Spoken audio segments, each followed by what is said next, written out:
G'day, my name's Gary Brierley. I'm a rivers professor. I teach at the University of Auckland in New Zealand. The perspective that I bring is very much one of local perspectives, local knowledges, trying to use science along with those local indigenous knowledges wherever we can. Trying to work with people who live in their river systems to help them improve that river system. It's kind of, in Maori terms in New Zealand, I really love that ethos of I am the river is me. If the river is dying, then emphatically so am I.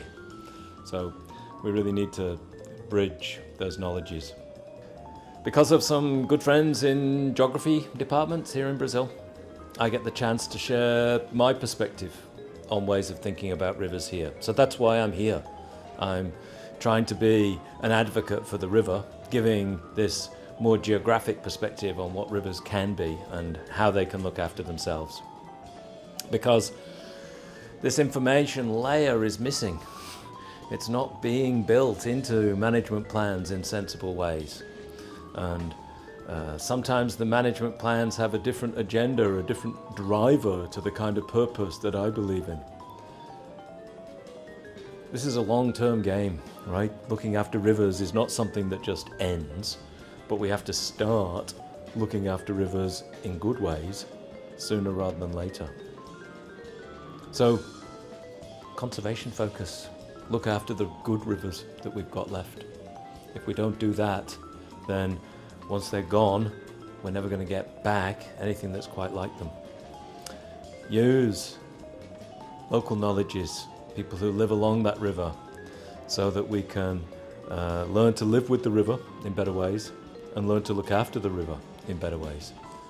And so whilst I'm a scientist, I'm very cautious about expert knowledge.